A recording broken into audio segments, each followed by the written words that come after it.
What if I told you a single blast of a horn could freeze enemies in terror, echo across valleys, and summon warriors to battle?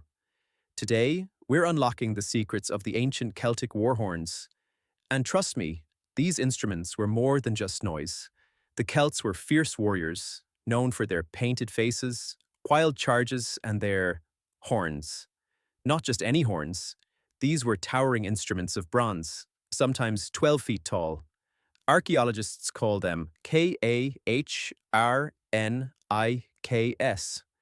To the enemy, the sound wasn't music. It was psychological warfare. Imagine standing in a Roman formation, hearing a roar that didn't sound human, or even earthly. The Carnyx ended in the shape of snarling animals, boars, dragons, wolves, whose open jaws and even rattling tongues made the sound feel alive, as if beasts themselves were charging the field. These weren't ordinary horns. They were played vertically, towering over the heads of Celtic warriors. That height wasn't an accident.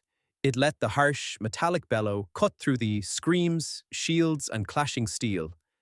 The sound itself was unpredictable, blaring, uneven, more like a growl than a note.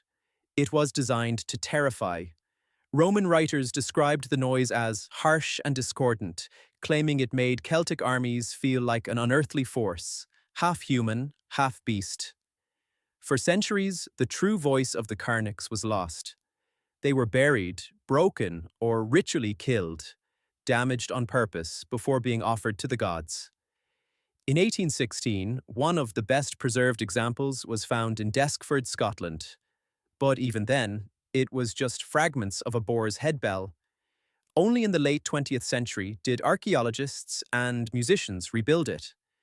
When trombonist John Kenny played a modern reconstruction in 1993, audiences described the sound as alien and primal, proof that the Celts had weaponized not just bronze, but fear itself. To the Celts, the horns weren't just instruments, they were symbols of power. The famous Gundestrup Cauldron, a silver treasure from Denmark, even shows warriors blowing carnyce in what looks like a sacred procession. Some historians believe the horns were used in rituals, summoning gods of war before battle. Others think they mimicked animal roars, blurring the line between man and beast. Each tribe may have had its own version, a wolf horn here, a dragon horn there, turning sound into a tribal signature of terror. And here's the most fascinating part. The Kahrniks wasn't unique to the Celts alone. Other cultures had war horns, the Dacians, the Etruscans, but none blended artistry, ritual, and terror quite like this. The Celts had made sound itself into a weapon. Today, we know the Carnyx could rally warriors, intimidate enemies, and even serve as an offering to the gods. A single instrument, yet it carried the weight of culture, religion, and fear. The secrets of the Celtic war horns are finally being revealed. They remind us of a time when the battlefield was not only fought with swords, but with sound. A time when one blast could shift the courage of an army, or shatter it. The Carnyx wasn't just a horn. It was a roar from the past, one that still echoes through history.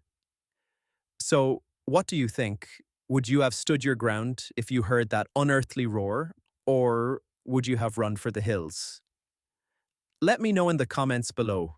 And if you enjoyed uncovering the secrets of the Celtic war horns, don't forget to hit like, subscribe, and ring the bell for more history brought to life. Until next time, keep exploring the echoes of the past.